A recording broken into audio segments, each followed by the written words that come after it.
Hello, and welcome to our next episode of What's on the Horizon. I'm Lori Sharonbrock here with Chris Schucker of Digital Horizons. And I have a very important question to ask you today. Okay. Why does my Wi-Fi suck? Why is it so hard? And why does Wi-Fi suck anywhere? I mean, why is it so hard? Yeah. So we're at Wi-Fi is obviously a super critical, important part of our daily life, and we're not at the point, as weird as this might sound coming out of my mouth, we're not at that point of a society to take it serious enough yet. I view, and I'm biased of course, but I view networking and Wi-Fi as a critical element in a home, no different than your electrical wiring and your plumbing. And we're still in that phase of, so an analogy I just came up, which I think is hilarious, I'm going to use this, is imagine you built a home and instead of putting faucets throughout your house and shower heads, you had one shower in your mechanical room and one faucet in your mechanical room. And that's where you went to get all your water, or you just ran a hose on the floor throughout. And that's effectively what people are doing with their networking and their Wi-Fi is they're getting a modem from their service provider. It's going into the mechanical room most of the time. Yeah. And then they're getting a wireless router and they're putting that in the mechanical room. And they're expecting these wireless signals to just blast throughout the house. It's no different. And so there needs to be a change of mindset of treating networking like every other core part of the home, to where you get your modem from your service provider, and just like your electrical panel and things like that, that's the distribution point. That can be in your mechanical room. Same with the router, because those two work interchangeably. Together. But then the difference is, just like with plumbing, when you have a bathroom in the upstairs, you put a faucet shower in there. When you want Wi-Fi in your upstairs, you wire in what's called a wireless access point. Okay. And then that device is what generates your wireless signal for that region of the home. And then depending on the size of the home and the layout and the construction of it, the materials used and all that kind of stuff, you might have multiple of these wireless access points. And so when you're using your wireless only device, it's not trying to connect back to your wireless router and passing through 7 walls and 3 cold air returns and you name it, that is limiting the signal. Yeah.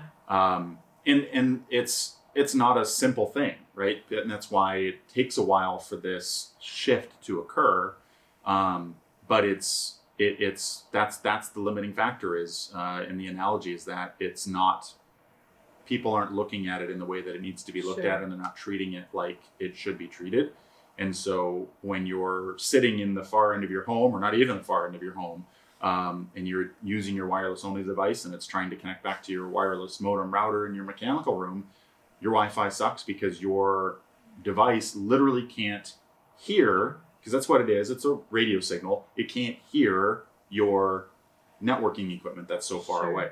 And so you need to, just like you and I are talking, we're in the same room. Yeah. You put the device that creates the Wi-Fi in the same room with the device that you're trying to connect Wi-Fi with. And that's why your Wi-Fi sucks. So is more always better? Like, do you need one in every room, or is there a sweet spot of coverage that it's not a big deal, just get 2 and you're fine? You can have too few, and technically you can have too many. Okay. But on the side of too many is usually referencing not necessarily just in your home or your business. It might be adjacent homes or businesses. Oh. Because there are, and this might be getting a little too technical, but with Wi-Fi, there are channels of Wi-Fi. Think of like when you're in your vehicle and you tune in a radio station. Yes.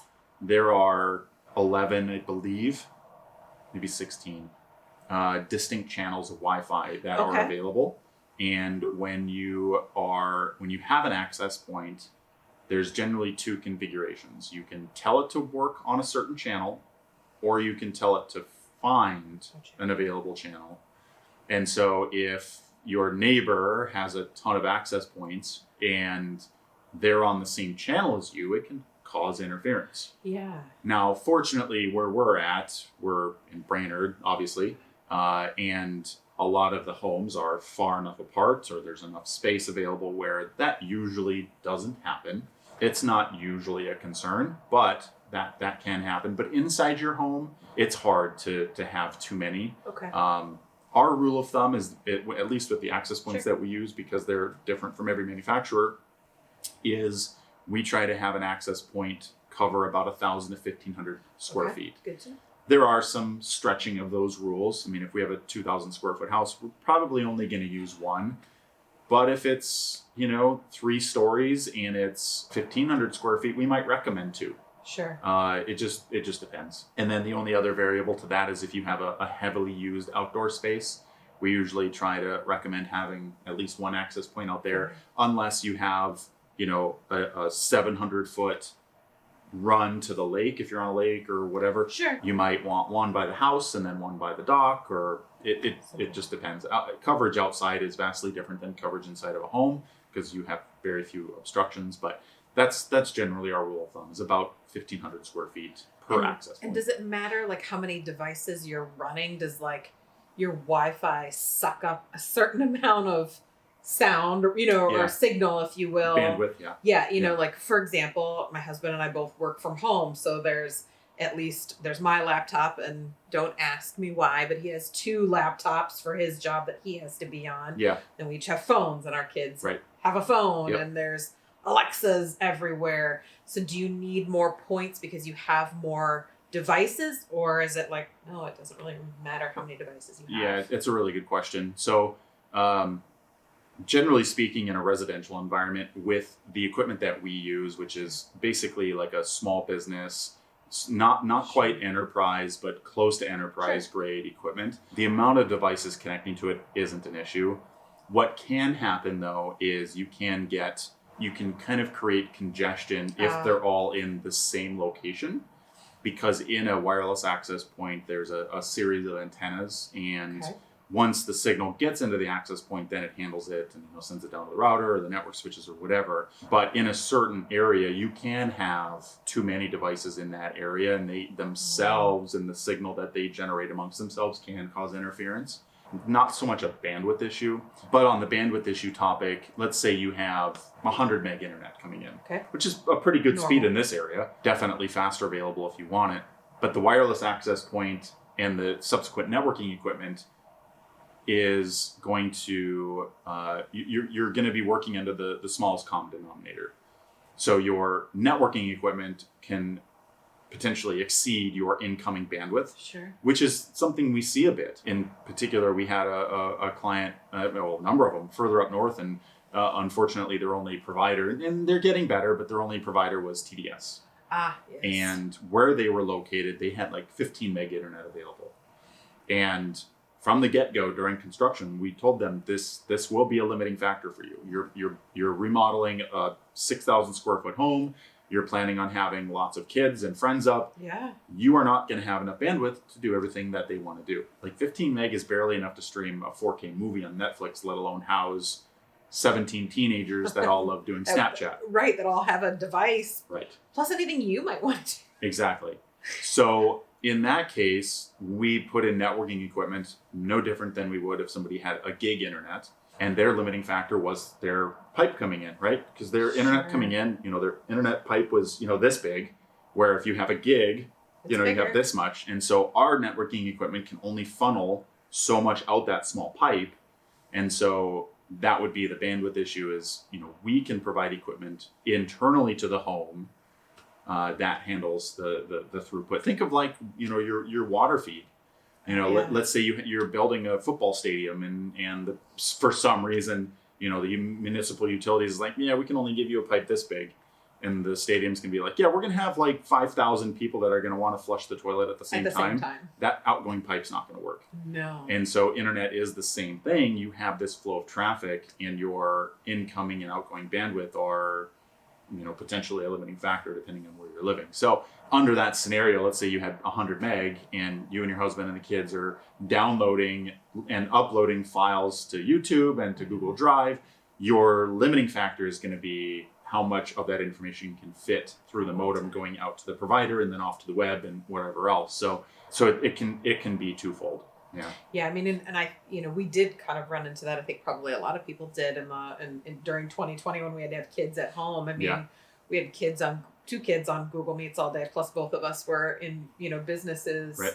at the same time. And we ended up having to upgrade things in our house because it just wasn't enough for everybody to be comfortable. And it kind of goes back, I think, to a previous, What's on the Horizon episode that we talked about, where I love that analogy about the pipe, because networking and Wi-Fi and all of this really, it is like a public utility in a way. Like, it needs to be treated the same as your electrical and your plumbing and those other things, and it needs to be thought of in the same way. Correct. Like, your water pressure sucks if you don't have the right pipes. Right. Your Wi-Fi sucks if you don't have the right Wi-Fi pipes. It's the same thing. Yep. The same thing. I mean, and that's a whole separate topic, treating it like utility and whatnot. But it's the same, people. And we're in my head. I'm working on trying to create a plan for educating people that are in our industry so that they understand it that way. Yeah. Because so often, and this just happened recently, we had a builder want us to help a customer with like a home theater system and a basement TV, and pretty standard stuff for us. And the process was a little bit out of our normal environment, and we're just trying to help them. Sure. And the topic came up of, well, how are we getting Wi-Fi in the house? And the only thing I can say is, well, here's how we normally do it, Mr. Builder. Can you help them and let them know, like, you need to have a plan for this, because they're not going to ask you, how do I get power in my bedroom? No. Because you know what you need to do there. They're not going to ask you how I get water in my bathroom. You know that. Because you already have a plan for that. And it's a paradigm shift that needs to be addressed. A number of years ago, and I forget the name of it, but there's a very large nationwide builder that does large development plots and tracts and stuff. And they swapped to just doing wireless access points throughout the home. And relying on everything being Wi-Fi, and it hurt me very deeply, because I know what the people that are going to deal with that move into those homes, because the builder is trying to standardize the process so that they can maximize profit, and whoever they worked with and got their direction from was just flat out wrong, and the cost for doing these things and treating it like utility are minimal, right. And it's just very short-sighted to not know about these things, not plan for it, and from the builder front to not be thinking about these things, because you're going to hand off a home to somebody and not have them be prepared for this. There's frustrations, and there's easy solutions for it. Well, we've talked about this in other videos with other things, that when you want to be cheap up front, it's always more expensive in the end. And this is probably no different than that. Yep.